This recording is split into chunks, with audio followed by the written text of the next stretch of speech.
김수민의 뉴스 밑장. 한국 지역주의를 대해부한다. 해부만 되고 다시 봉합이 안 되면 어쩌나 걱정이 됩니다. 자, 선거날을 맞이했어요. 저는 투표는 어지간하면 당일 하는 게 제 맛이다, 이런 신조를 갖고 있기 때문에 오늘 투표를 할 것입니다. 투표소가 또 제가 사는 곳 바로 옆에 있어가지고 대단히 편리해요. 사전투표 하려고 하는 것보다 더 가깝기 때문에 당일에 투표를 하게 됐습니다. 사실 지금쯤이면 앞으로의 국가의 장래에 대해서 고민을 해야 됩니다. 늦어도. 선거 자체가 국가의 장래를 위해 고민을 하는 거거든요. 잘 안 될 거예요. 그래서 제가 이 특집편을 올리는 겁니다. 선거 끝나고 나서 온갖 설들이 난무할 것이기 때문에 거기에 대해서 미리 반박을 할 거고요. 경상도 개객기, 전라도 개객기, 이 얘기 나옵니다. 여기저기서 튀어나올 거예요. 언론이라든지 지식인이 대놓고 그런 얘기를 하진 않겠지만 네이버, 다음, 이 포탈에서 또 그런 선동이 악랄하게 판을 칠 겁니다. 진영을 가리지 않더라고요, 이 문제는. 그것이 민주주의자는 누구인가, 어느 쪽인가라는 문제를 답해준다고 봐요. 어느 당을 지지한다고 해서 그쪽이 통째로 뭐든지 뭐가 됐든 뭐 개혁이든 수구든 진보든 보수든 민주든 반민주든 간에 그게 아니라는 것을 정말 나이 먹을수록 깨닫고 있는 것 같습니다. 저 같은 경우는 이제 사실 인간에 대한 환멸은 그렇게 오히려 없어지는 것 같아요. 살아보니까 그놈이 그놈이고 이쪽에서 졸라 이상한 짓 하던데 저쪽에서도 하고 있고 그런 걸 보면서 인간이 좀 거기서 거긴가 보다. 그런데도 우리가 잘 살기 위해서는 어떻게 해야 될까, 이런 고민들을 하는 것 같아요. 저도 한때는 이제 태극기 부대에 해당하는 사람들, 그 사람들 잘 나갈 때 격렬하게 미워한 적도 있었어요. 이해하려고도 했었고, 그래서 좀 분리해서 그 사람들 내부에서도 차이가 있기 때문에 분리해서 보기도 하고 그랬었는데, 그 사람들에 대해서 지금 제가 인간적으로 원한이 남아있지 않은 것은 그 사람들만 그렇겠어요. 그리고 제가 뭐 태극기 부대와 조국기 부대 이런 욕을 하지만 저 자신도 그들이 보이는 그 정말 오류라든지 이런 것들을 갖고 사는 거예요. 그 타인의 모습에서 내 자신의 모습이 보이더라라고 하는 겁니다. 거기에 대해서 지나친 원한을 갖고 있거나 하는 것은 어떻게 보면 자기 혐오가 될 수도 있다라는 거, 그런 생각을 해보는데, 제가 뭐 얘기를 한들 선거 뒤에 있을 특정 지역 사람들에 대한 개객기 이론을 얼마나 막을 수 있을지 모르겠지만 제가 아는 부분에 대해서 한국 지역주의에 대한 설명을 오늘 좀 하도록 하겠습니다. 이게 이제 사실 이 부분은 저희가 1년 가까이 방송하면서 조금씩 계속 소화를 하고 싶었던 부분이에요. 방송 중간중간에도 얘기가 있었지만 좀 집중적으로 다뤘으면 하는데 그 사이에 저희가 떠안은 짐이 너무 컸어요.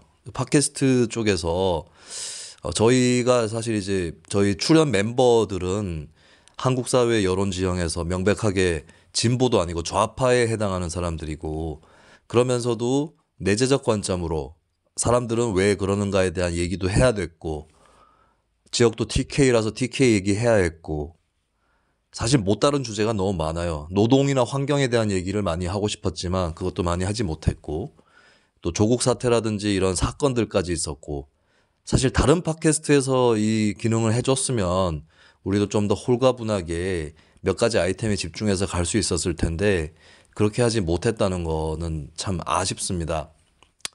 팟캐스트 생태계가 종 다양성을 확보하지 못하고 있고 앞으로도 할 수 있을까, 그런 좀 생각이 들어요.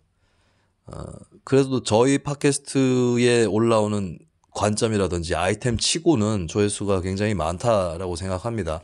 어떻게 보면은 저희 얘기에 동의할 만한 사람들은 팟캐스트를 잘 안 들어요. 그분들이 굳이 듣는 게 뭐 도움이 될까? 다 알고 있는 얘기일 텐데 그분들한테는. 그래서 이제 더 이상의 뭐 큰 조회수라든지 이런 건 기대하지는 않습니다. 참 저희가 이제 총선 총정리하면서 의석수 예측을 했었잖아요. 이거 왜 나만 공격하는 거예요? 내가 민주당 의석수 제일 높게 불렀는데 3명 중에. 이게 이 방식인 거죠, 이제. 여러 명 적으로 삼기가 더 그러니까 김수민 한 명만 이상한 놈으로 몰고 간다라고 하는 건데, 지금 전문가라고 불려지는 사람들 예측이 다 달라요. 어떤 사람은 이제 민주당 160석 예측하는 사람도 있고, 어떤 사람은 민주당 일당이 안 된다라는 예측까지도 나왔어요. 뭐 데이터 분석가라는 분이 그러셨는데, 전문가끼리도 다 엇갈렸어요. 이게 뭐 예측이라는 게 그렇게 쉽지 않다는 겁니다. 근데 중요한 거는 그런 예측이 나왔을 때 만약에 나하고 다른 예측이 있다면 그 사람은 왜 그런지 생각을 해보고 그러면 되는 거고, 만약에 이제 어떤 사람이 진영이 있다, 자기가 속해 있는 또 지지하는 그런 그 특정 당이 있는데 그 당에게 조금 불리한 예측이 나온다면 그런 경우는 왜 있을 수 있는가, 저 사람은 왜 그런 얘기를 하는가, 그런 거를 한번 더듬어 보면서 부족한 부분이 있으면 채우면 돼요. 근데 그렇게 하지 않죠. 그러다가 피를 본 게 2012년 총선 대선 아니겠어요? 민주당 같은 경우는. 그리고 2016년에는 새누리당이 피를 봤고요. 그러니까 뭐 얘기를 하면은 왜 저렇게 얘기하는가, 이거를 좀 생각을 해서 참고를 하면 되고, 그리고 그걸 참고를 잘 하는 쪽이 승리합니다. 그리고 승리하고 나서도 야 이 새끼야 너 예측 틀렸지, 찬물 끼얹었지, 이렇게 얘기하지 않아요. 그 뭐 출연자들이 희망에 따라서 관측했다고 하는데, 그러면은 저희가 그 민주당 지역구 승리한다고 예측했던 그쪽도 저희가 희망대로 예측을 했나요? 솔직히 제 개인적으로는 창원 성산하고 저기 강원도 춘천, 이거는 제 바람이 좀 들어간 거긴 합니다. 그리고 그거는 출연자들이 다 얘기를 했어요. 그리고 우리처럼 예측 안 하면 머저리다, 바보다 이렇게 얘기한 것도 아니고. 근데 이 얘기를 하는 이유는 예측이 어디가 맞고 간에 선거 끝나고 복귀 제대로 안 할 것이고, 나쁜 결과가 나와도 반성 안 할 거고, 좋은 결과가 나오면 더 오만함에 취할 거라는 거예요. 그 뭐 특정 정당이 과반 의석 먹는 게 그 정당한테 좋을 것 같습니까? 완전 그 엿먹는 거예요, 그거. 엿먹는 겁니다. 이번 선거에서 왜 야당 심판론이 고조가 됐습니까? 왜? 민주당이 과반이 아니었으니까요.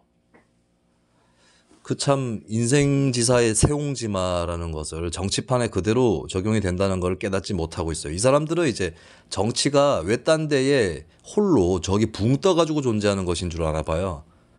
그렇지 않습니다.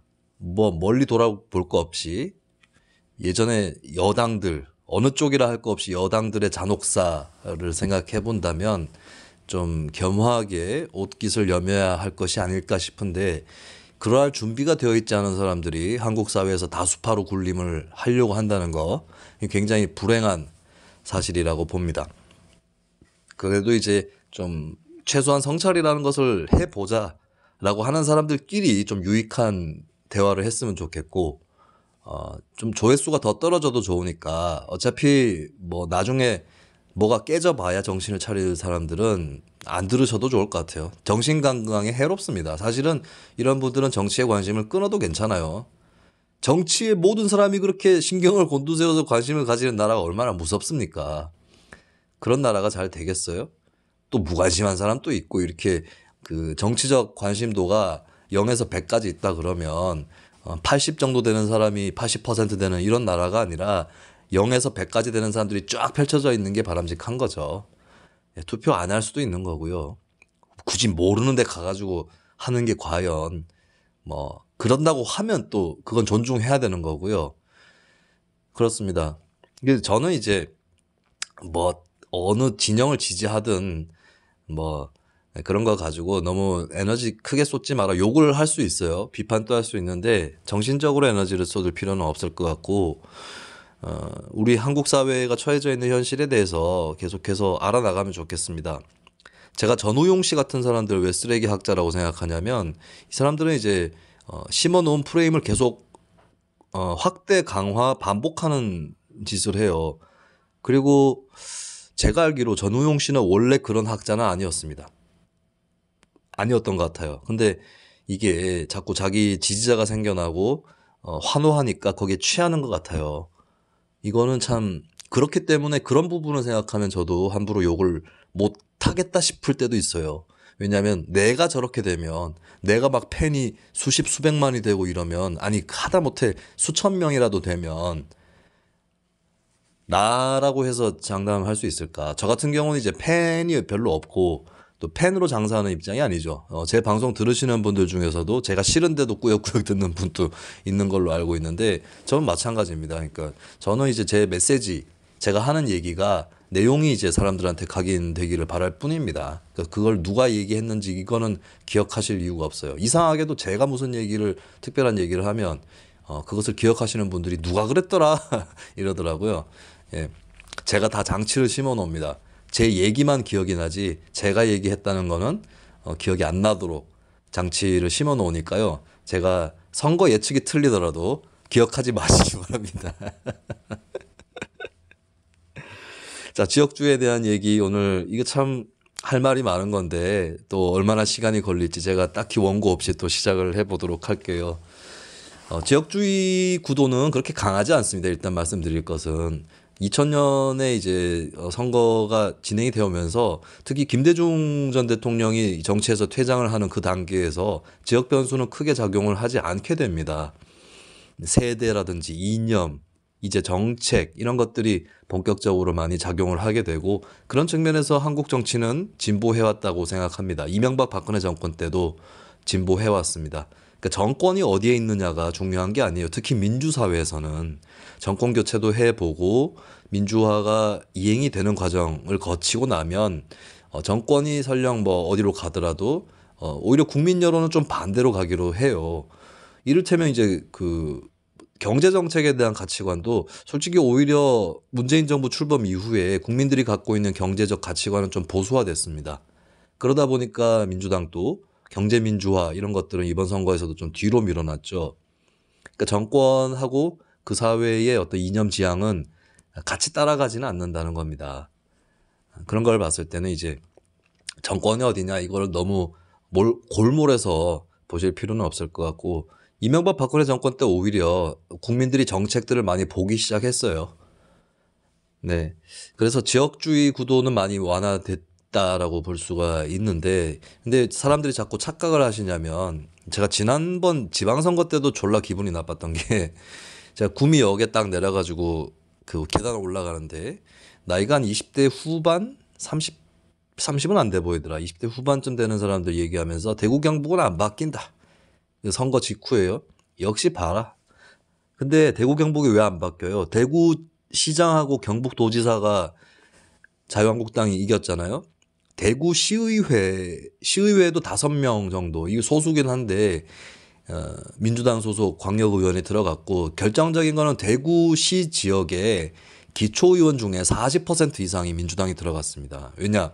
기초의원은 한 선거구에서 2명 내지 4명을 뽑기 때문에 그나마 사표가 줄어드는 거죠. 이걸 봐야 돼요. 이번 선거에서도 대구 경북이 됐든 호남이 됐든 부산 경남이 됐든 간에 의석수만 보시지 마시고 득표율을 보시라고요. 우리나라 선거제도가 한 표만 더 나와도 1등만 해도 당선이 되니까 그래서 쭉 휩쓸 수 있는 거예요. 그리고 어떤 정당이 어떤 지역에서 지지율이 45%더라도 모든 지역에서 45% 득표하면서 그보다 조금씩 더 득표한 정당이 있어서 다 밀려버리면 한 석도 안 나올 수도 있다고요. 그런 선거제도를 갖고 있기 때문에 그래서 구역별 선거 결과가 표심을 왜곡시키기 때문에 그래서 지역주의인 것처럼 보였던 거죠. 근데 자세히 살펴보시라고요. 이번 선거 끝나고 의석수만 보고 난리치지 마시고 제발 득표율 좀 보세요. 그렇게 일방적인 것인가. 오히려 선거 끝나고 나서 특정 지역 개개기 얘기하는 사람들이 지역 구도를 강화시키고 있어요. 그 지역 주민들이 다양성이 있고 다양하게 투표를 했는데도 불구하고 그걸 깡그리 다 무시하는 게 누구냐? 그 개개기론자들입니다. 이 사람들이 선거 결과를 의미 없게 만들어버리고 있어요. 어떤 당이 있는데 특정 지역에서 30%의 득표가 나와도 한 석도 못 올릴 가능성이 높잖아요. 그 30%다 날려버리는 거예요. 이런 사람들이 꼭 또 사표론을 부추겨요. 선거 때가 되면. 지네가 사표처럼 만들어 버리려고 하니까 난 그런 사람들이 문제라고 봅니다. 특정 지역에서 한쪽에 조금 더 표를 많이 주는 그 지역 주민이 문제가 아니라 해석을 그따위로 하는 놈들이 문제예요. 아, 또 열받으려고 하네. 오늘 좀 약간 평정심으로 방송을 하려고 했는데. 저희 참, 저 그런 현상 다시는 되풀이 안 됐으면 좋겠는데 또 되풀이 될겠죠. 그렇지만 적어도 이 방송을 들으시는 분들은 진실은 이런 것이다라는 걸 좀 감안을 해줬으면 좋겠습니다. 그리고 그런 선거 결과가 그렇게 불만이 들면 선거 제도를 바꾸는 그런 움직임에 동참을 하시. 그건 또 졸라 안 해요 또. 또 오히려 더 안 해. 그 계획개론자들이 선거제도 바꾸는 거는. 참나.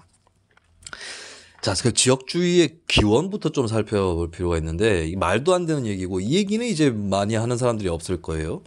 영화 황산벌이라고 있죠. 황산벌 영화는 좋은 영화예요. 제가 봤을 때 이 전쟁의 본질이라든지 인간의 전쟁에서 드러나는 유치함과 또 처절함 이런 것들을 잘 담아낸 영화였다고 봅니다. 잘 모르시는 분들이 영화를 대충 얼핏 보고 이거 뭐 지역 감정 부추기는 영화냐 하셨는데 영화의 오류가 있죠. 제가 사실 고대사 쪽을 잘 알지를 못하는데 계백 장군이 전라도 사투리를 썼나. 백제 왕실이 백제의 수도가 어디였죠? 처음에 위례성이었다가 밑으로 내려가서 공주 부여 JP의 고향 이쪽이었죠. 충청도였어요. 백제는. 이제 뭐 신라는 경상도 지역이었다 치더라도 그러면 그 백제와 신라의 대결이 호남대 영남의 대결로 이어지느냐? 그거 아닌 거죠. 충청도라니까 수도는. 그리고 백제 내부에서도 전라도는 비주류였다고요. 그게 말 안 되는 겁니다. 그러니까 이게 전근대에서부터 굉장히 유구한 전통을 갖고 있는 지역 대결 구도는 아니라는 거예요. 뭐 옛날에도 호남 차별을 하는 그런 풍습이 있었겠지만 그 호남뿐만 그런 건 아니에요. 저기 뭐 어디 뭐 이북 지역이 어디 이런 쪽 다 차별당했고 사람이 떨어져서 살고 이러면은 차별을 조장하게 돼 있습니다. 저쪽에서 왔다며 저기서 온 놈들이 이상하다며 이렇게 되는 거예요. 만나더라도 아예 떨어지면 모르겠어요. 그리고 사람이 그 지역주의라는 게 있는데 그 먼 지역이 상정되지 않으면 가까운 지역에 있는 사람들끼리 또 싸워요. 사람의 본성이에요, 그게. 지금도 시골에 가면 읍, 면 이런 단위가 있는데 이 단위들이 다른 쪽에서 서로 그렇게 라이벌 구도를 갖고 막 그래요. 아직까지 그런 게 남아있고 저 같은 경우는 구미시 인동동 진미동이라는 지역에서 예전에 활동을 했는데 인동동과 진미동 사이에는 현재는 복개 도로가 돼 있습니다. 이 삼성전자 앞으로 쫙 가는 도로인데 이제 거기가 개울이었던 거죠. 과거에는. 그 개울을 두고 천변에서 인동동과 진미동에 청소년들끼리 패싸움을 벌이고 그랬다는 거예요. 그때 패싸움 벌였던 사람들이 지금 막 50대 후반 60대도 있어요. 그래서 아직까지도 제가 그 지역에서 지방의원을 하면서 한 건데 아직까지도 좀 서로 간에 그 뭐랄까 구별의식이랄까요? 인간이 본성이 있는 그런 거예요. 그냥 그게 백제하고 신라의 대결이 여기까지 오는 게 아니고요. 그리고 한국의 오히려 전통을 보려면 지난 역사를 보면 그 한국은 이탈리아, 독일하고 다릅니다. 이번에 이탈리아의 의료 격차, 지역 간 격차가 코로나 전국에서 새삼 또 부각이 됐었는데 이탈리아랑 한국이랑 닮은 게 많다 이런 얘기는 있죠. 뭐 사람들이 뭐 성질머리가 비슷하다 이런 얘기도 있고 둘 다 반도 아니냐 뭐 이런 얘기도 있는데 결정적으로 이탈리아는 그 근대가 되면서 이렇게 통일국가 만들긴 했는데 지역 간 격차 심하고 지금도 이탈리아 북부하고 남부는 도저히 같은 나라라고 보기 힘든 그런 격차를 갖고 있습니다. 그래서 안토니오 그람시라든가 이런 이탈리아의 좌파 학자들도 노동계급 문제 못지않게 지역 문제에도 신경을 썼어요. 근데 한국은 그렇게 격차가 심한 나라가 아닙니다. 이게 산간 지역이 많아서 그런지 억양의 차이는 많죠. 전라도하고 경상도 말투는 완전 극과 극인 것 같아요, 진짜. 예, 전라도는 그루브가 있는데 경상도는 좀 스트레이트하죠. 그런 차이, 그리고 그런 억양의 차이가 외국에는 없는 것인가? 이거는 제가 잘 모릅니다. 외국어를 모르니까요. 근데 그 정도예요. 그러니까 한국은 예전에 그 삼국 통일 이후에 보면 묘청의 난 있잖아요. 묘청의 난. 저기 평양에 가가지고 대위국 세우고 했던 거. 그거 외에는 그 어떤 다른 데 가가지고 깃발 꽂고 나라를 갈라보려고 했던 이런 시도가 별로 없습니다. 다 중앙 위주로 돼 있어요. 중앙 위주로 돼 있기 때문에 저는 조금 이해가 안 가는 게 헌법 개정 논의를 하면서 지방 분권을 하자라고 하면서 더군다나 연방 수준으로 하자. 아, 이게 왜 연방을 만들죠, 굳이? 연방을 하는 나라들은 연방이라는 걸 통해서 각 지역 자치를 강하게 인정하지 않으면 역설적으로 사회 통합이 불가능하기 때문에 하는 거거든요. 근데 한국을 왜 굳이 연방을 만들려고 하죠? 나 이 부분은 도저히 이해가 안 되네. 그리고 복지국가의 정치학이라는 것도 있지만 오히려 중앙에서 할 일을 할 때 그 사회의 복리도 증진이 되는, 특히나 초창기에는 그런 모습이 있는 것이죠. 그러니까 한국에는 그 지역주의가 없다라고도 볼 수 있어요. 좀 심하게 얘기해서. 그러니까 지역주의라는 게 뭐냐, 강력하게 나타나는 현상이 저기 에스파냐의 그 카탈루니아 이런 데서 막 분리 독립 추진하고 그랬잖아요. 그게 지역주의예요. 우리나라에 그런 적 있어요? 야, 우리끼리 살아볼게. 요런 여론이 그나마 있던 것은 서울의 강남입니다. 자기 재정 수준이 좋으니까. 그리고 지금도 이제 그 수도권 쪽의 대도시들은 지방 분권이나 이런 것 좀 환영하죠. 특히나. 왜? 거기는 재정 수준이 좋아서 지방자치 할 만하는 거죠. 근데 지방자치 그렇게 무작정 한다 그러면 그 비수도권에 특히 농어촌 지역은 다 죽으려고 할걸요. 재정이 안 돼가지고.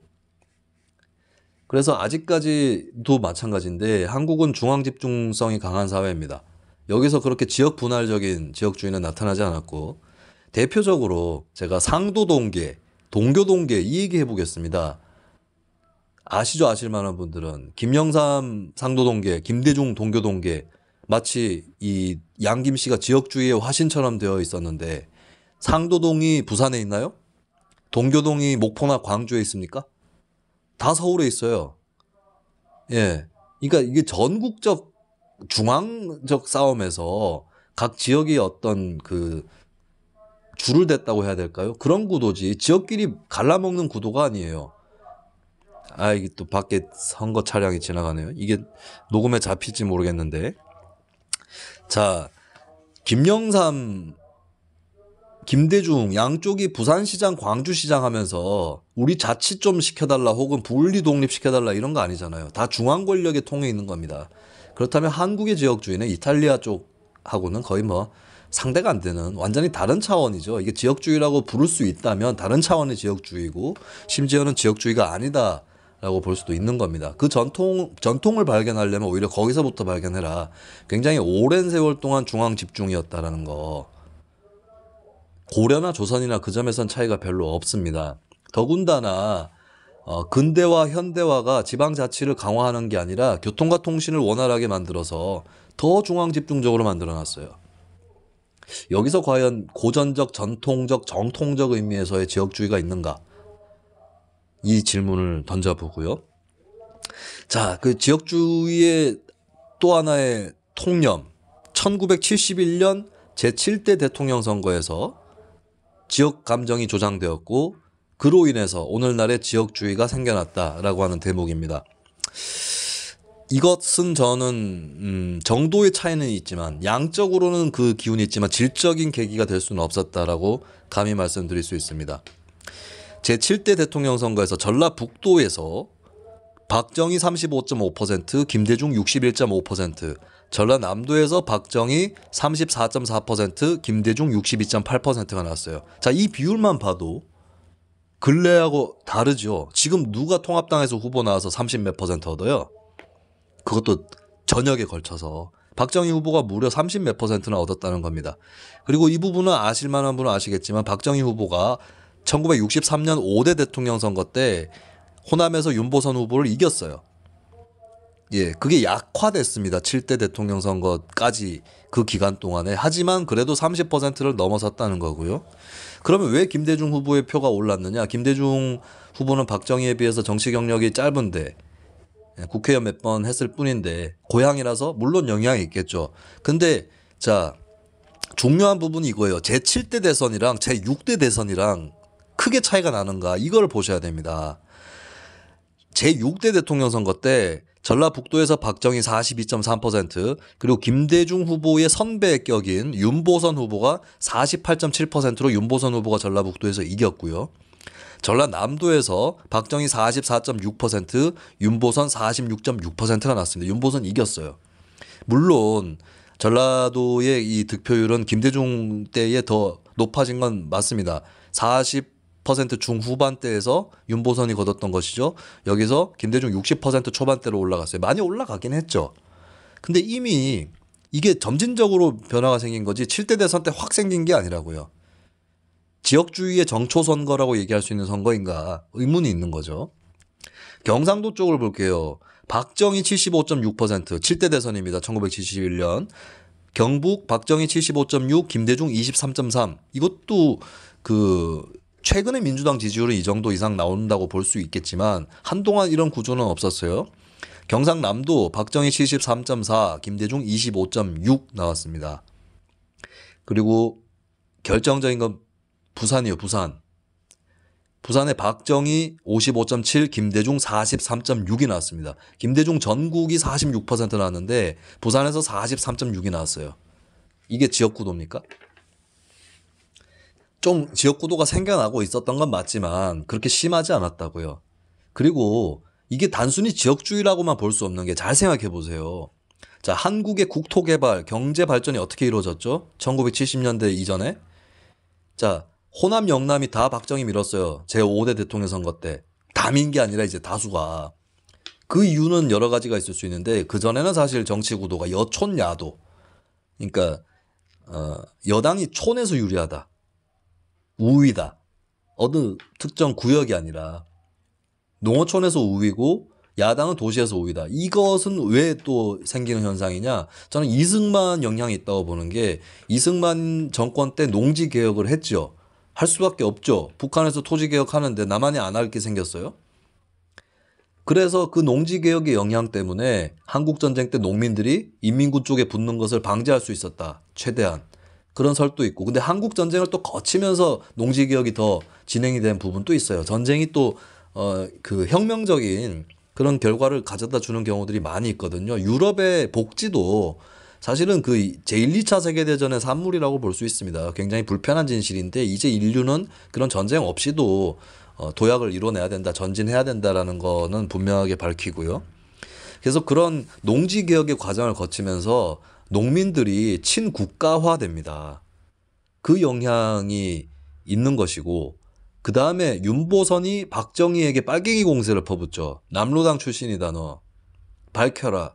근데 영남, 호남 이쪽에 농촌 지역 주민들 중에 이 빨갱이 사냥에 한국전쟁이나 빨치산이라든가 이 그 아픈 기억들을 간직한 공포를 간직한 사람들이 많이 있었고 윤보선이 대통령이 되면 이게 또 벌어지는 게 아니냐는 공포가 생겨난 거죠. 이 윤보선의 실수였다면 실수였는데 이런 영향으로 박정희가 조금 더 우세했던 겁니다. 근데 대도시 쪽은 지식층이 많고 좀 비판적이에요. 여기는 정권에 대해서. 그래서 여촌야도 구도가 있었던 거고 7대 대선에서도 동서구도 이상으로 여촌야도 구도가 강했다라고 보실 수 있는데요.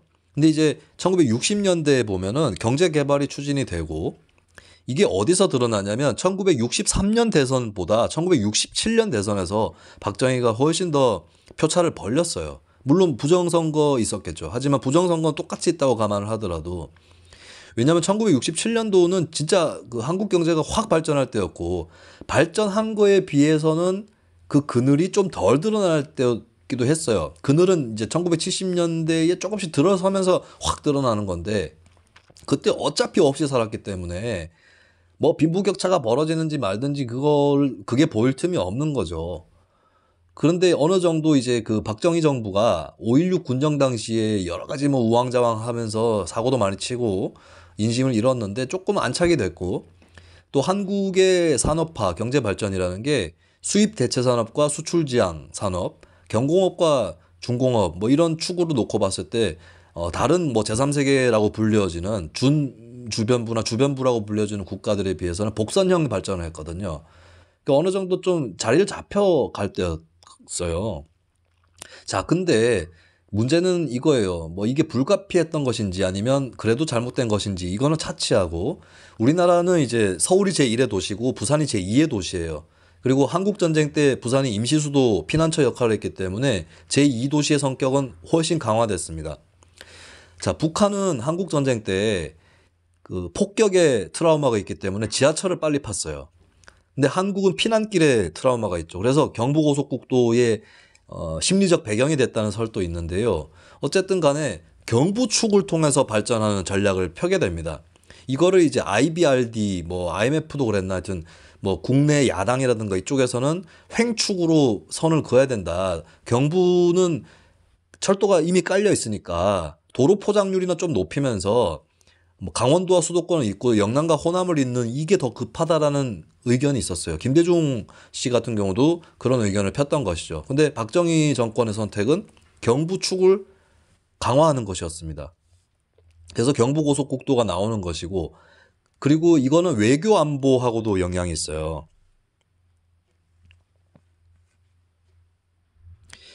외교 안보하고도 영향이 있는 게, 한국이 이제 미국, 일본이잖아요. 협력의 축이. 일본은 동남쪽에 있죠. 그리고 미군도 이게 전쟁을 가정을 한다면은 평양하고 서울을 생각해 보세요. 그럼 결국에 이렇게 뭐랄까 그 북서쪽에서 동남쪽으로 기울어진다고요. 외교축이, 안보축이. 그런 측면 도 없지 않았어요. 그러다 보니까 호남이 소외가 돼버린 겁니다. 그럼 호남에서 이 소외에 반발해가지고 박정희로부터 표가 이탈하는 거, 이걸 지역주의라고 할 수 있을까요? 아니, 지역을 매개로 돼가지고 그 지역이 차별을 받았는데, 그리고 경상도 사람들이 산업화의 선진 지역이 돼가지고 정부가 괜찮네, 밀어줘야겠네, 이렇게 생각하는 게 이상한 건가요? 그때는 지금보다, 뭐 지금하고 비교할 건 아니지만 독재에 대한 문제의식 이런 건 좀 약한 편이었습니다. 그 해방전국기 때 왜 좌익들이 강했느냐, 단순히 좌익들이 독립운동을 많이 했고 우익들은 친일파가 많아서 이것만은 아니에요. 땅 문제가 가장 급했거든요. 그때 한국은 소농의 국가인데, 소농의 국가가 될 수 있는 상황인데 땅을 지주들이 잡고 있으면 그 지주들을 대표하는 우익 세력이 인기가 좋을 수 있겠어요? 그러니까 먹고 사는 문제에서 우리가 좀 이 역사라든지 정치를 볼 필요가 있습니다. 이게 뭐 마르크스의 거창한 유물론 이런 걸 들먹일 필요는 없이, 그렇다면 이 먹고 사는 문제에서 호남 지역 주민들은 당연하게 박정희 정부의 반감을 느끼는 거고요. 영남 지역 주민들은 박정희 괜찮네라고 하는 거예요.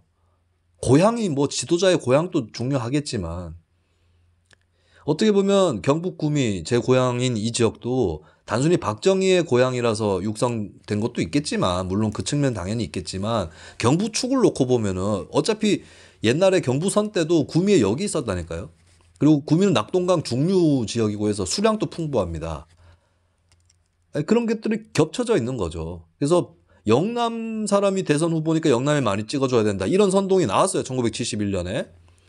이호상 뭐 이런, 정말 오늘 욕 안 하려고 했는데, 근데 그 선동에 그렇게 많이 사람들이 넘어가지 않았어요. 부산에서 김대중 후보가 43.6%가 나왔다니까요.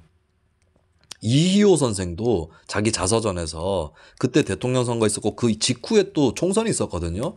영남 지역 주민들은 그런 선동에 넘어가지 않았다라고 높게 평가합니다.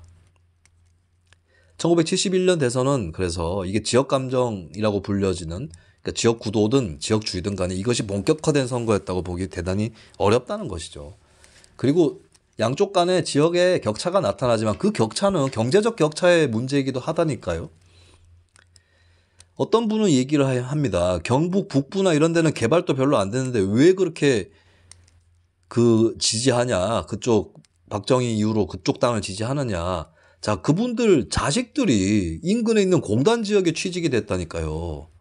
이게 얼마나 큰 거예요. 그 당시에는 20대가 대학에 다니는 그런 비율은 낮았지만 취직하면 다행인 거 아니에요? 근데 농민이 아니라 농민으로, 물론 이제 이게 농업이 약화되고 하면서 농촌이 피폐화되고 이것 물론 역대 정권의 책임이 있는 문제지만 어쨌든 자기 자녀가 임금 공단에 가서 취직이 된 사람들이 몇 명입니까? 그러면 그 부모가 남아있는 농어촌은 개발이 잘 안 되더라도 당연히 친정권적인 생각을 가질 수 있는 거죠. 취직된 본인은 오죽하겠어요. 지금 돌아보면 그때 노동 현실 이런 것들 보면 당연히 또 현재 세대는 돈을 주더라도 그런데 취직하기 싫은 거죠. 이걸 또 기성세대가 이해를 못 하는데 아니 공장이 일하면서도 잘 살 수 있는데 왜 안 하냐 이렇게 투덜거리는 택시기사분을 제가 봤거든요. 아니 공장 일하는 거 나쁘지 않아요. 그게 천해서 그런 게 아니에요. 저 같은 경우도 예를 들면 이런 거예요. 저도 일주일에 2일이나 3일 정도 공장에서 일해라. 나머지는 또 다른 일을 해라. 투잡 뛰어라 하면 저는 공장에서 일할 수 있습니다. 그게 막 되게 위험하고 그런 게 아니라면 솔직히 얘기해서. 그거 나 나쁜 일이라고 생각 안 해요. 뭐가 부끄러워요. 예. 네. 근데 그게 아니잖아요. 지금 젊은이들은 식견이 굉장히 높습니다. 현재 20대만큼의 식견이 높은 젊은이들이 어디 있어요? 스펙도 빵빵하고 온갖 준비를 하면서 살아왔는데 근데 어떤 쪽에 취직을 해버리면 거기서 계속 일해야 된다는 것이 갑갑해요. 그것 때문에 쉽게 일터를 못 잡고 계속 눈높이를 올리는 겁니다. 그걸 이해해 줘야죠. 투잡이 가능한 시대를 만들어 주든가 같이 만들어야겠지만 여하튼 간에 근데 이거 자꾸 얘기가 새. 그때는 그 농어촌에서 굉장히 힘들게 사셨던 분들이 도시에 나가서 취직되고 월급 나오고 결혼하고 애 낳고 아이고 다 컸네 성공했네 이제 뭐 여한이 있겠나 이런 시대였어요. 그게 충족이 상대적으로 더 많이 된 데가 영남입니다. 그럼 그거 뭐야 그런 거 받아 먹었으니 노예라고요? 아니 그게 국민 여론이 있기 때문에 그나마 경제 발전을 독재 정권이라도 시도하는 거예요. 저는 4.19 혁명이 독재를 물리치는 데는 그 당시에는 바로 물리치지 못했죠. 그러니까 물리쳤다가 독재가 또 온 거니까. 근데 4.19 혁명이 분명하게 기여한 건 경제 발전에 기여했습니다. 지금 보면 저기 아프리카 쪽이라든지 동남아 쪽이라든지 개발 독재도 아니고 약탈형 독재를 하는 국가들이 있잖아요. 저 따위로 하면서 어떻게 국민들의 지지를 받고 살 생각을 하는가 싶은 진짜 완전 생짜 힘으로 짓누르고 있는 그런 사회들이 있지 않습니까? 근데 한국에서는 그거 안 된다고요. 4.19는 그걸 가르쳐 줬어요. 독재를 하려고 해도 경제 발전을 시켜놓고 해라. 이겁니다. 그래서 이승만하고 박정희의 차이가 나는 거예요. 그러면은 이제 당연히 사람이 밥이 생겼는데 친정권이 되는 건 당연한 거 아닙니까? 그리고 언제까지나 그렇지는 않다고요. 반전의 계기도 있습니다. 뭐냐? 산업화가 되고 노동계급이 형성이 되면 노동계급을 기반으로 한 진보정치, 좌파정치가 생겨나는 거예요. 그래서 한때 민주노동당 지지율이 호남보다 영남에서 더 높았던 겁니다. 이것 또한 당연한 거예요. 그런 식으로 역사의 그 발전이 또 이루어지는 겁니다. 그리고 영남은 호남보다 있잖아요. 있으니까 영남에서도 그 전통적인 강자 정당에게 깃발, 반기를 드는 세력이 나타나는 거예요. 호남보다는. 그것도 어떤 사람은 기계적으로 그 형식적으로 호남에는 왜 그런 세력이 없냐 이렇게 따지는 사람들이 있는데 호남은 약자잖아. 비교적. 작잖아요. 작은 데가 더 잘 뭉친다고. 일본 민족주의와 한국 민족주의를 생각해 보시라고요. 일본이 좀 더 좀 더가 아니지 제국주의를 했으니까. 그러니까 그만큼 또 일본 내부에서는 제국주의가 잘못됐다는 성찰이 나오는 거예요. 근데 한국 내에서는 민족주의의 위험에 대한 성찰이 낮죠. 왜냐? 한국 피의식이 있으니까 그런 거예요. 근데 피의식이 없어지면 질수록 민족주의를 넘어서자는 또 의견 또 나오는 겁니다. 이게 순차가 있는 거라고. 예. 그리고 양쪽의 집단주의나 국가주의, 지역주의, 민족주의 이런 것들을 똑같다고 평가할 수는 없는 거예요. 호남의 몰표를 그렇기 때문에 욕할 수 없는 거라고요. 영남도 마찬가지고 이거 수혜 지역인데 또 어떻게 정권에 바로 등을 돌리나. 그것도 시간이 지나야 되는 거예요. 영국이라든지 미국 같은 선진 자본주의 국가도 노동자가 3대째 계급까지 3대째 가야 그때 뭐 이렇게 노동자 의식이 막 올라오고 하면서 정치적 변화도 일으키고 하는 거라고요. 거기에 비해서는 한국은 빠른 편입니다. 진도를 빨리 나갔다고요. 그래서 생긴 문제도 있지만 대단한 거기도 하다고요. 그래도 그런 것들을 감안해서 본다면 더더욱이나 1970년대는 지역주의라고 그렇게 얘기할 만큼의 그런 막 이상한 구도가 없었다는 거죠. 그 결정적으로 1977년에 그 각 지역 주민들을 상대로 여론조사, 설문조사를 실시했는데 호남 지역 주민에 대해서 가장 거부감이 덜한 사람이 영남 사람이었고요. 호남 지역 주민들이 가장 좋아하는 타지 사람 1위가 영남 사람이었습니다. 영남 호남이 오히려 가까워, 심리적으로. 그러니까 그때 막 양쪽이 왼수가 되고 이런 게 아니었다고요. 그런 사례도 있었겠죠. 하지만 그게 전면화된 건 아니었다는 겁니다. 자, 이건 명확하게 얘기해서 영남 호남 간에 감정이 있었다 한들 그것은 영호남 대결이 아니라 호남에 대한 차별입니다. 호남에 대해서 편견이 유포되고 한 건 사실이에요. 그리고 이거는 왜 생겨났느냐? 아까 얘기했지만 영남 지역의 젊은이들은 영남 지역에 있는 공단에 취직하지만 호남 지역의 젊은이들은 취직하기 위해서 타지로 떠납니다. 영남으로도 가고 수도권으로도 가요. 그리고 그 처지가 녹록했겠어요? 지금도 이 우리 악플러들이 게시판에 들어와가지고 하는 짓거리 보세요. 여기는 구독자 수가 낮네. 김수민이 먹고는 사냐. 그러니까 지가 민주개혁 세력이란 놈들까지도 이런 천박한 의식을 내비치는데 호남 사람들이 돈 벌러 타지에 가서 얼마나 그 차별 편견에 직면했을까요? 블랙홀이라고 하는 헤비메탈 그룹이 있습니다. 한국에서 가장 오랫동안 헤비메탈 했던 그룹인데 블랙홀의 노래 중에서 1대4의 갈등이라는 곡이 있습니다. 무슨 얘기냐면 1이 호남이고요. 4가 뭐 영남, 충청, 강원, 뭐 수도권 이렇게 얘기하는 거죠. 그러니까 명확하게 얘기해서 영호남 지역 감정이 아니라 호남 차별이라니까요. 저는 이거를 너무 극대화시키고 호남이 너무 차별당했다 이거를 계속 반복하고 호남 사람이라서 하숙집 못 구했다 이 얘기를 너무 강화하는 것도 좀 현실을 과장하면서 또한 이게 호남에도 도움이 되지 않아요. 그리고 특히 이제 이런 감정들은 최근에는 많이 없어졌죠. 근데 어쨌든 간에 호남 차별이었다고 굳이 문제를 들자면 호남 몰표 함부로 욕할 게 아니었다고요. 욕하는 놈들의 정체가 뭐였어요? 조선일보라든가 있는 놈들이었다고요. 그리고 그 지식인 중에 얼핏 보면 진보인 것 같은데 욕하는 사람들. 근데 그게 진보가 아니죠. 지식인이라는 기득권 입장에서 얘기한 거고 만약에 왜 호남에서는 진보 정당이 약합니까? 이렇게 얘기하면 그건 말이 될 수 있어요. 근데 그것도 아니고 왜 한나라당 안 뽑아주냐? 아씨 뽑아주겠냐? 이건 뭐 다 얘기 안 해도 알죠. 광주 5.18 이후에 특히나. 아유 또 화가 나려고 하네. 그럼 자 호남에서 왜 진보 정당이 약했느냐? 지금은 좀 제법 되죠? 왜 약했냐면 아니 진보가 강해지려면 산업화가 돼야 된다니까? 그래서 자본된 노동의 구도가 형성이 되고 노동자들이 조직이 돼야 돼요. 근데 노동자들이 조직될 게 어디 있어? 호남은 그냥 농촌으로 많이 남아 있었는데 대신에 호남은 농민운동의 역사가 있죠.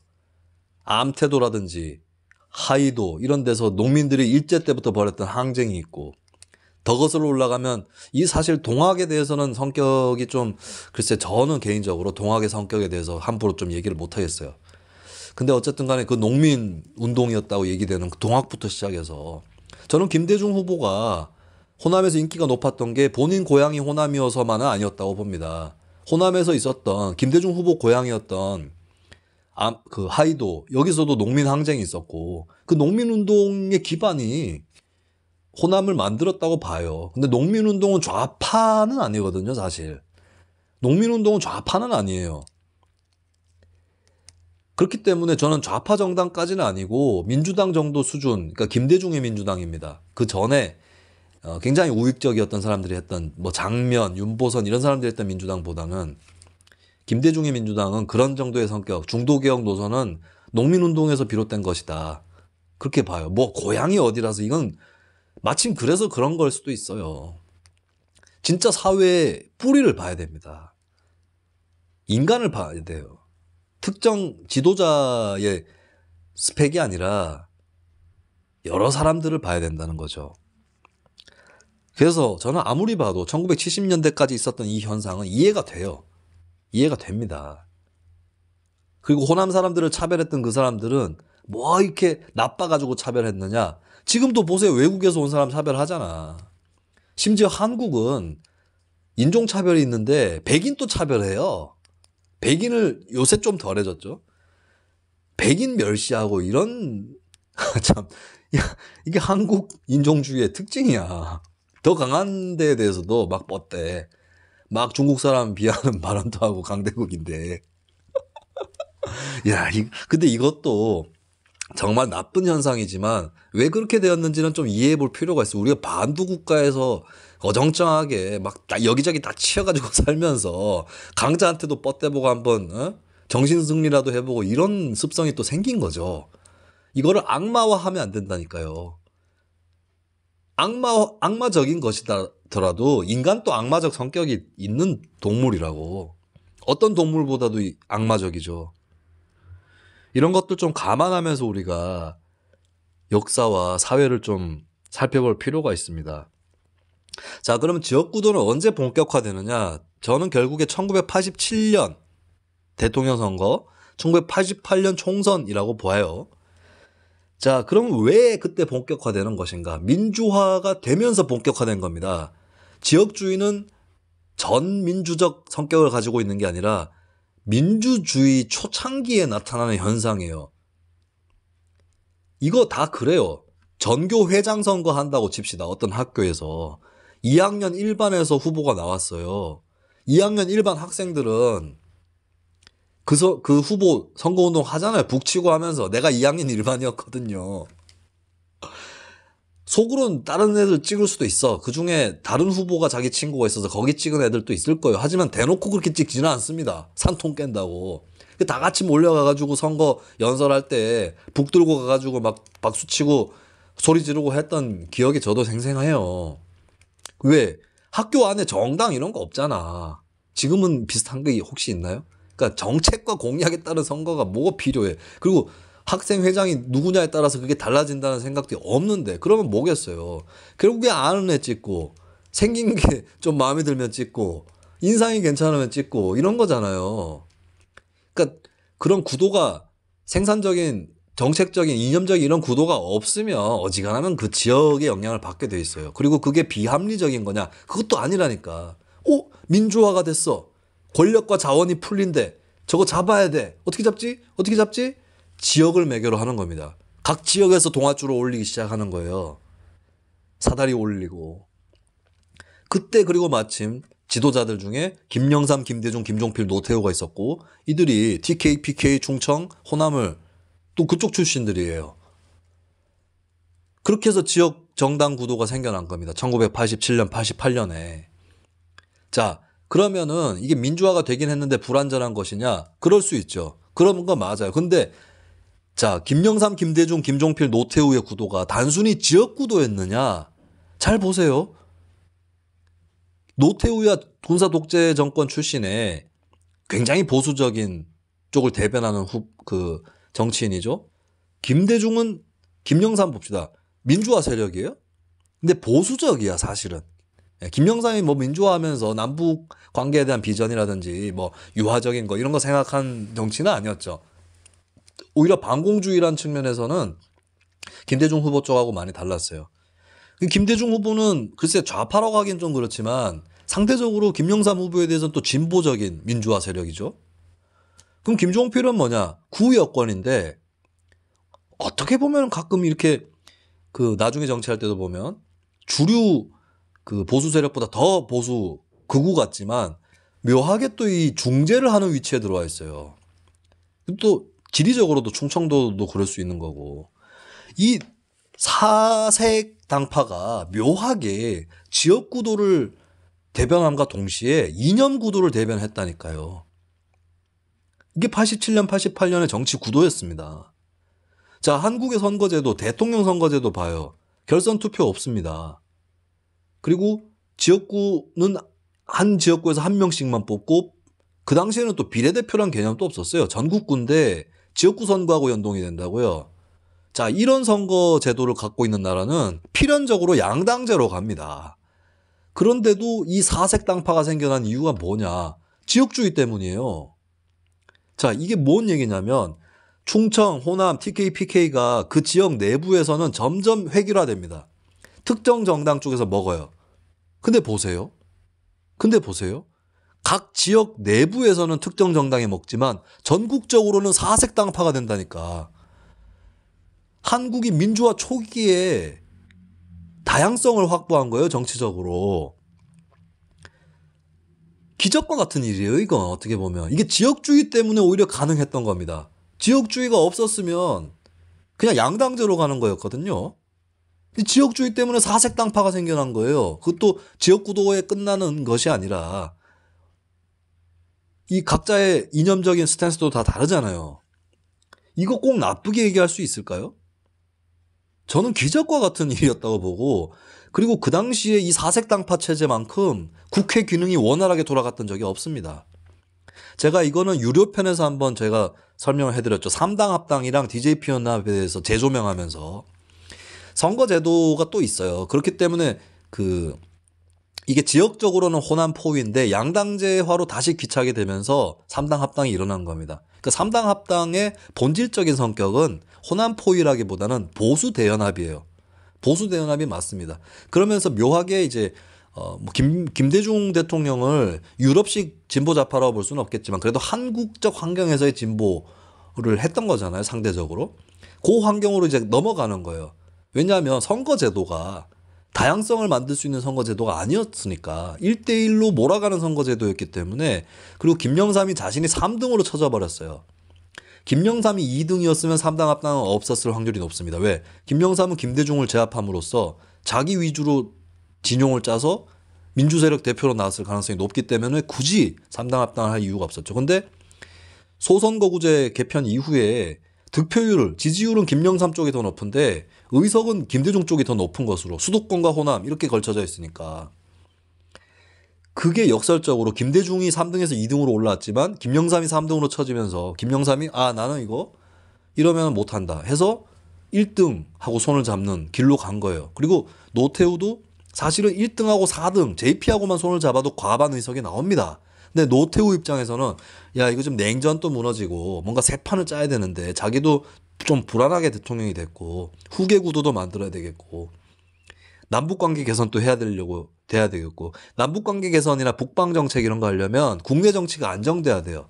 이게 묘하게 3당 합당 이후에 노태우 정부의 외교 노선은 더 활기를 띱니다. 왜? 국내 정치에서 자기가 안정적인 다수파를 확보했기 때문에 북한하고도 거침없이 만날 수 있는 거예요. 그렇기 때문에 만약에 노태우가 3당 합당 없이 북한하고 외교 개선을 하고 중국하고 이거 하려면 국내에 있는 김종필은 물론이고 김영삼 이쪽에서도 들고 일어날 수도 있어요. 그나마 김대중 쪽은 그건 해야 된다 이해를 해줬겠지만 이런 성격들이 통해서 제가 이거 유료편 한번 거슬러 올라가서 자세하게 듣고 싶은 분들은 유료편 결제하고 들으시고요. 그런 식으로 해서 결국에 양당제로 귀착이 되는 건데 이 양당제로 귀착이 됐지만 또 이 묘한 균형이 일어나요. 호남 몰표를 무시할 수 없는 게 호남이 그래도 몰표를 지켜줬기 때문에 거기 플러스 알파로 김종필 자민련의 충청도 표박까지 더해져서 대한민국 민주주의가 정말로 정착되었는지 보여주는 최대 리트머스 시험지인 정권 교체라는 것에 파란색이 들어온 겁니다. 1997년에. 호남 지역주의와 충청 지역주의 연합이고 이것은 어떻게 보면 그 당시에도 퇴행적인 거 아니냐. 지역 대 지역이라는 이 연합이 바람직한 거냐 이 의견이 있었지만 지금 생각해보면 그렇게 해서라도 정권 교체를 한 것이 도움이 된 거죠. 근데 저는 좀 이해가 안 가는 게 최근에 이제 뭐 자꾸 협박하는 놈들 제가 어제도 특별 담화했지만 그때 그 정권 교체할 때 그 환경이냐고 지금이 왜 협박하냐고 진보정당한테 그거는 하지 마시고요. 왜냐하면 그런 식으로 협박하면 우리가 또 20년 전으로 거슬러 올라간 수준인가 이런 자괴감을 만드는 겁니다. 어쨌든 간에 그래서 지역주의라는 것이 오히려 한국 역사 발전에 어느 정도 기여한 측면이 있다는 거예요. 이걸 아셨으면 좋겠습니다. 지역주의 때문에 나라 망하는 게 아니에요. 그리고 조금씩 계속 또 극복해 왔습니다. 왜냐? 세상이 발전을 하면 할수록 다양성은 더 번지게 마련이고 지역 간 사람들도 섞이는 거고요. 계속 섞일 거예요, 앞으로도.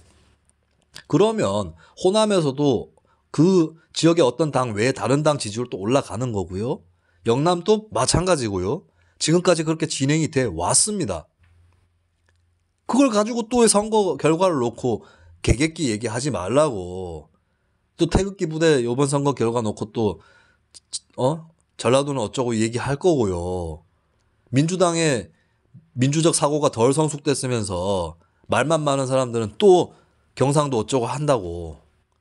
그 짓거리 또 나오겠죠. 저 또 화내겠죠. 하지만 아는 사람들끼리는 그러지 맙시다.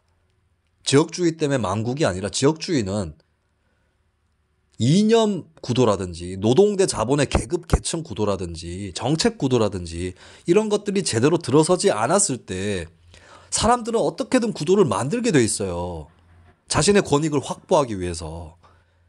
다른 구도가 없을 때, 대안이 없을 때는 항상 지역 구도가 생겨납니다. 수도권 지역에도 요즘은 확실히 덜해졌는데 후보자들끼리 차별성이 약하면 그 후보가 어느 지역 출신인지 심지어는 나이가 몇인지 이런 걸 본다고요. 결국에. 그게 유권자들이 어리석어서 그런 게 아니라 정치권에서 저 차별성이 확보가 안 되면 별의별 것을 사소한 것까지 보게 돼 있다고요. 막말 파문이 왜 선거를 좌우하느냐. 그만큼 정책적 차별성이 없고 정책 경쟁이 안 되니까 언행이라도 보고 판단하려고 하는 유권자들이 있고 거기에 맞춰가지고 언론이든 정치권이든 막말을 퍼뜨리는 거죠. 그 상대방의 막말을 부각시키는 거죠. 이게 다 이유가 있는 거예요. 사람들이 바보라서 그런 게 아니라고요. 그럼 자, 지역주의를 극복하기 위해서는 지역 구도를 해소하기 위해서 뭐가 필요하느냐. 야, 이 특정 지역 개객기들아, 암만 해보세요. 암만 내리쳐봐라 몽둥이로. 네 몽둥이만 부러질 거다. 다른 구도로 대체해 나가면 됩니다.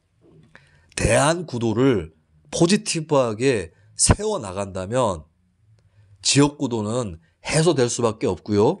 지금까지 이미 해소되어 왔습니다. 오히려 선거 결과를 두고 그것도 소선거구제에 따른 표심 왜곡에 따른 그 의석수나 이런 것만 두고 특정 지역 개객기론을 외치는 그놈들이 지역구도를 강화시켜 왔다고요. 그놈들이 주범입니다. 수도권 의석을 휩쓸기 위해서는 영남권 의석을 잃어도 좋다. 막 나가자. 지지층 중심으로. 저쪽에는 상대방 쪽 지지층이라든지 중간층은 설득 안 해도 좋아.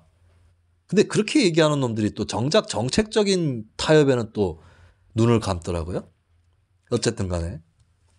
마찬가지로 한쪽 지역, 우리 지역에 원래 여기 기득권이 있었는데 이거를 잃지만 않는다면 다른 지역에서 외연 확장 못해도 돼.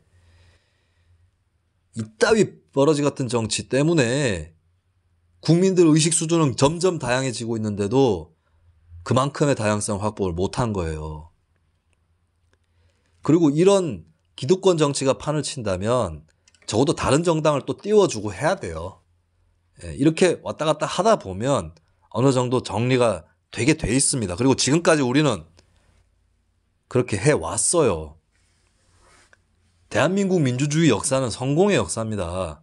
오늘 선거가 어떻게 결론이 나든 간에 누가 1등이 되든 간에 그리고 이번 선거에서 어떤 쪽이 설령 180석을 먹는다 할지라도 미래통합당이 180석이든 민주당이 180석이든 생각보다 일방적으로 안 가요. 그리고 그렇게 의석을 많이 차지한 쪽이 제대로 국정 운영을 못하거나 자신의 역할을 못하면 추상과 같은 심판이 다음 선거에서 있습니다. 지금까지 모든 선거에서 그랬고요. 그래서 여러분 지금 이 방송 들으시는 분들도 이런 정치 성향 저런 정치 성향이 있을 텐데 오늘 선거 결과 때문에 무슨 어쩌고 저쩌고 하지 마세요. 아, 결과가 이렇게 나왔으면 앞으로 이렇게 해나가야겠구나 이렇게 생각하시는 게 맞는 겁니다. 한겨레 신문 옛날에 창간 과정에서 나왔던 카피가 있죠. 민주화는 한판의 승부가 아닙니다. 지역구도 해소든 어느 당이 일당이 되든 진보든 보수든 간에 정치는요, 민주주의는요, 그리고 여러분의 삶은요, 절대로 한판 승부가 아니라는 것을 기억해 주시기 바랍니다. 자, 저는 물러가고요. 저희 뉴스밑장의 유튜브 개표 생방송 꼭 같이 봐주십시오. 그리고 저는 사실은 5시 때에, 오후 5시 때에 그 MBC 라디오 표준 FM에 세계는 그리고 우리는에서 출구조사 결과를 받아들고 같이 분석을 할 거고요. 제가 7시쯤에 방송을 마치면 이동수단을 타고 대구로 가서 10시쯤에 뉴스민과 함께 우리의 천용길 편집장과 이창원 대표와 함께 개표 방송을 진행하도록 하겠습니다. 저희가 뭐 예측을 했잖아요. 근데 이거 얼마나 맞겠어요? 솔직히 이번 선거는 더 자신이 없어요. 우리 미리 얘기했어. 자신 좀 없다고. 근데 분명한 거는 틀린 이유에 대해서는 또 설명을 해드리겠습니다. 그 뭐 틀릴 수도 있는 거고, 우린 뭐 1억을 건 것도 아니고. 자, 우리 선거 이후의 삶이 더 중요합니다. 선거도 선거 이후를 위해서 하는 거거든요. 다 같이 그런 마음을 모아서 그리고 특정 누군가가 패자가 되고 모든 승리나 혹은 패배나 이런 것들 몰빵을 지고 이런 거는 바람직하지 않다고 봐요. 그러니까 선거 결과 의석수를 얘기하는 게 아닙니다. 정서적인 거 얘기하는 거예요. 저는 이 얘기 할 수 있어요. 왜냐하면 제가 지지해왔던 정당들은 그렇게 표를 많이 얻지 못했기 때문에 나처럼 살아봐봐. 오히려 긍정적이 된다니까. 응? 그리고 오히려 내가 지지하는 쪽을 많은 사람들이 지지 안 해도 그 사람들의 선택에 대해서 왜 그렇게 했는지 공감하거나 이해되는 부분도 많이 있어요. 그런 좀 포지티브하고 긍정적인 사람이 좀 되도록 합시다. 자, 저는 이제 물러가도록 하겠습니다. 1시간 넘게 들어주신 여러분들에게 감사드리면서 자, 아수라 발발